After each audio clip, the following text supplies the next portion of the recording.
నమస్కారం. నారాయణం నమస్కృత్య నరం చైవ నరోత్తమం దేవీం సరస్వతీం వ్యాసం తతో జయం ఉదీరయేత్. దుర్గే స్మృతా హరసి భీతిమశేష జంతోః స్వస్థైః స్మృతా మతిమతీవ శుభాం దదాసి. దారిద్ర్య దుఃఖ భయహారిణీ కాత్వదన్యా సర్వోపకారకరణాయ సదార్ద్రచిత్త.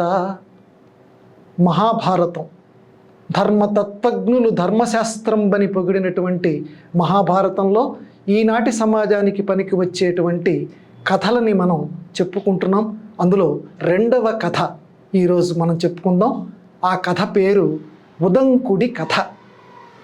ఉదంకుడు ఈ మహా శిష్యుడు గురువుగారి దగ్గర ఏ రకంగా బతకాలో లోకానికి నేర్పినటువంటి వాడు. ఈ గురువుగారి దగ్గర ఈ ఉదంకుడు అనేటువంటి శిష్యుడు ఉంటున్నటువంటి సమయంలో గురువుగారు ఒకసారి పని మీద బయటికి వెళుతూ, నాయన మొత్తం అన్ని కార్యక్రమాలు ఇంట్లో ఉండేటువంటివన్నీ నువ్వు చూసుకోరా అని చెప్తే, ఆ రకంగానే అండి అని చెప్తాడు. ఇంట్లో ఒక చెయ్యకూడనటువంటి పని, అంటే ఇతని యొక్క ఇంద్రియ నిగ్రహం ఎలా ఉందో చూద్దామని చెప్పి గురుపత్ని అతనికి ఒక పరీక్ష పెడుతుంది, కామ పరీక్ష పెడుతుంది. అందులో వెంటనే అతను నెగ్గుకొస్తాడు. ఇంద్రియ నిగ్రహం నాకు కావాలి, నేను అటువంటి పని నేను చెయ్యను అని చెప్పి. ఈనాటి సమాజం గమనించాలండి. అంటే ఎటువంటి జారిపోయేటువంటి పరిస్థితులు వచ్చినప్పటికీ మనిషి అనేటువంటి వాడు ఉత్తమ సంస్కారం కలిగినటువంటి వాడు మాట మీద నిలబడాలి, జారిపోకూడదు. ఉదంకుడు ఆ రకంగా జారిపోలేదు. గురువుగారు తిరిగి వచ్చారు. ఆయన కావాలని చెప్పే ఇలాంటి పరిస్థితిని సృష్టించారు. ఇంట్లో కామాన్ని జయించినటువంటి శిష్యుణ్ణి చూసి చాలా అభినందించి, నాయన ఈ రోజుతోటి నీకు విద్యలన్నీ పూర్తయ్యాయి, ఇంటికి తిరిగి వెళ్ళు అంటాడు. అలాగేనే వెళ్తాను, కానీ మీకు గురుదక్షిణ ఇచ్చి నేను వెళతానండి అంటాడు.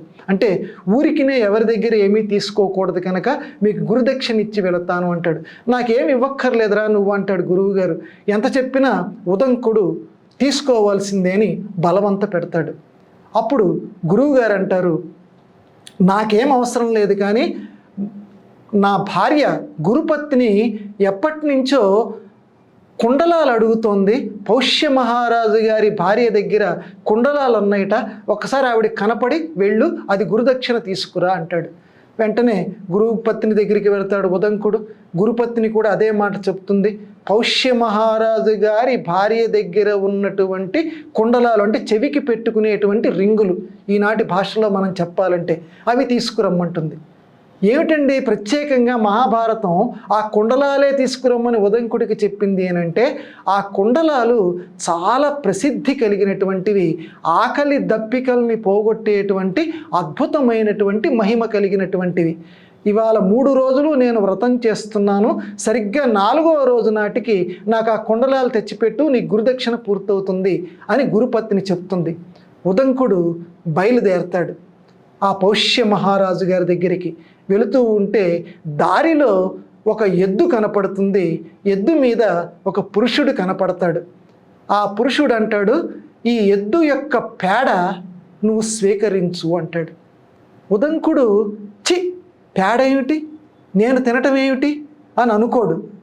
ఇలాగా స్వీకరించబోయేటంతలో ఆ ఎద్దు మీద ఉన్న పురుషుడు అంటాడు, మీ గురువుగారు కూడా ఈ రకంగా స్వీకరించారు, శుభ్రంగా స్వీకరించంటే మారు మాట్లాడకుండా దాన్ని స్వీకరిస్తాడు, ఆ పేడని. స్వీకరించిన తర్వాత పౌష్య మహారాజు గారి దగ్గరికి వెళతాడు. ఇలా వచ్చానండి, మా గురువుగారు యొక్క భార్య ఇలా నన్ను గురుదక్షిణ అడిగింది, నీ భార్య యొక్క కుండలాలు కావాలట. అయ్యయ్యో, నీ అంతటి పెద్దవారు వచ్చి అడిగితే మేము కాదంటామా? లోపలికి వెళ్ళండి, లోపల నా భార్య ఉంటుంది, ఆవిడ దగ్గరికి వెళ్ళి అడగండి, కుండలాలు ఇస్తుంది అని పౌష్య మహారాజు ఉదంకుడికి చెప్తాడు. ఈ ఉదంకుడు లోపలికి వెళితే అక్కడ భార్య కనపడదు. వెంటనే బయటకు వచ్చి, ఏమండి మీరేమో లోపల మీ భార్య ఉందన్నారు, లోపల ఆవిడ కనపడటం లేదంటే, అశుచిగా ఉన్నటువంటి వాళ్ళకి నా భార్య కనపడదు అని పౌష్య మహారాజ్ చెప్తాడు. వెంటనే ఉదంకుడు నేను అశుచిగా ఏమున్నానబ్బా అని ఆలోచిస్తే, ఓహోహో ఇందాక నేను పేడ తిన్నాను, పేడ తిన్న తర్వాత నేను ఆచమనం చెయ్యలేదు అని చెప్పి మళ్ళీ ఆచమనం చేస్తాడు. చేస్తే అప్పుడు చేసిన తరువాత లోపలికి వెళితే పౌష్య మహారాజు గారి భార్య కనపడుతుంది. ఈనాటి సమాజం గమనించవలసింది ఏంటంటే, ఏ పని చేసినప్పటికీ, సత్కర్మలు చేసినప్పటికీ, ఒక దానాన్ని స్వీకరించినప్పటికీ ఆచమనం అనేది తప్పనిసరిగా చెయ్యవలసినటువంటి సత్కర్మ విధుల్లో ఒకటి. అది మహాభారతం నేటి సమాజంలో ఉన్న సంప్రదాయవాదులకి బోధిస్తున్నటువంటి సత్యం. లోపలికి వెళ్ళిన తర్వాత ఆవిడ కనపడుతుంది. వెంటనే ఇలాగా కుండలాలు కావాలంటే తీసుకెళ్ళమంటుంది. చూడండి, ఎందుకు ఇవ్వాలి, నేను రాజపత్నిని కదా అందు. ఎందుకంటే అవసరార్థం అడిగినప్పుడు, ఎందుకంటే దానం అనేటువంటి దాన్ని మన సమాజం ఏమని చెప్తోందంటే, ఎప్పుడూ కూడా తీసుకునే వాళ్ళు ఎవరు ఉంటారా అని చెప్పి దాత ఎదురు చూడాలట. హిర్యాదేయం భియాదేయం శ్రియాదేయం అంటుంది మన ఉపనిషత్తు. సిగ్గుపడాలట, అయ్యో నేను ఇంత తక్కువగా ఇస్తున్నాను, భయపడుతూ సిగ్గుపడుతూ ఇవ్వాలట దాత. అందువల్ల వెంటనే తీసుకువెళ్ళండి అని చెప్పి ఆ పౌష్య మహారాజు గారి భార్య చెప్తూ ఆ కుండలాలు తిరిగి ఇస్తూ ఈ ఉదంకుడితోటి ఒక మాట చెప్తుంది. దీనికోసం తక్షకుడు అనేటువంటి వాడు ఎప్పటి నుంచో దీన్ని కాపలా కాస్తున్నాడు, ఎప్పుడు ఎత్తుకెళదాము అని చెప్పి వాడి నుంచి కొంచెం జాగ్రత్తగా ఉండు అని చెప్తే ఆ మాట ప్రకారం శిరసావహించి ఆ ఉదంకుడు కుండలాలు తీసుకువస్తూ దారిలో సంధ్యావందనం చేయటానికి కుండలాలు పక్కన పెట్టి, ఎందుకంటే నీళ్ళు ఇలా తీసుకోవాలి కదండి, పక్కన పెడతాడు. ఇలా సంధ్యావందనం నీళ్ళు ఇలా తీసుకోబోయేంతలో ఆ తక్షకుడు అనేటువంటి వాడు ఒక భిక్షుకుడి రూపంలోనూ ఒక పాము రూపంలోనూ వచ్చి ఆ కుండలాల్ని తీసుకొని పాతాళలోకానికి వెళ్ళిపోతాడు. తక్షకుడు యొక్క యత్నం చూసి ఉదంకుడు కూడా తన గురువుగారి మహిమని తలుచుకుంటాడు. అలాగే ఇంద్రుడి యొక్క వజ్రాయుధం యొక్క సహాయం చేత ఆ పుట్టను తవ్వి తను పాతాళ లోకానికి వెళ్ళిపోతాడు. కానీ అక్కడ తక్షకుడు కనిపించడు, కుండలాలు కనిపించవు. ఏమి చేయాలరా దేవుడా అని చూస్తుంటే లోపల పాములు అనేకం కనిపిస్తాయి. వెంటనే ఆ బహువన పాదపాబ్ది కుల పర్వత సరస్సు అని చెప్పి చక్కగా ఆ నాగుల యొక్క ప్రార్థన చేస్తాడు ఈ ఉదంకుడు. చేసిన తర్వాత అక్కడ ఆయనకి విచిత్రంగా మొత్తం 12 ఆకుల మీద చక్కగా మేస్తున్నటువంటి నల్లటి తెల్లటి బట్టలు మేస్తున్నటువంటి వాళ్ళు కనపడతారు. ఇలాగా ప్రతీకాత్మకంగా అనేక మంది వ్యక్తులు ఆయనకి ఆ ఉదంకుడికి కనపడతారు.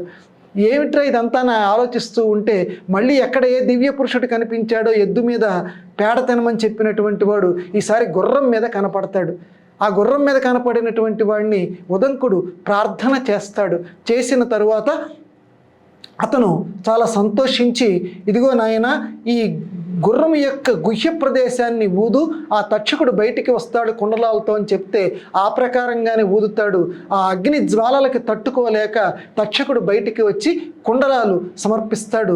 ఆ కుండలాలని తీసుకుని వెళ్ళి గురుదక్షిణ కింద గురుపత్నికి ఉదంకుడు సమర్పిస్తాడు.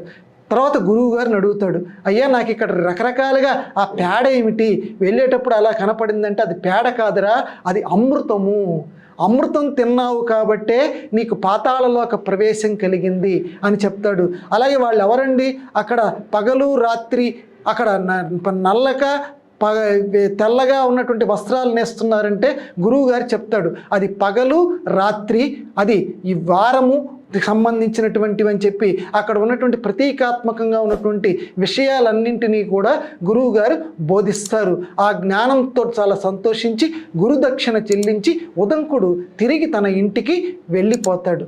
ఈ కథలో మనం తెలుసుకోవలసినటువంటి నీతి ఏమిటంటే, గురువు మనకి విద్య బోధించినప్పుడు ఊరికినే ఎవరూ కూడా స్వీకరించకూడదు, ప్రతిఫలం ఇవ్వాలి, లేకపోతే నేర్చుకున్నటువంటి విద్య ఫలించదు. అలాగే గురువుగారు చెప్పినటువంటి మాటని శిరసావహించాలి.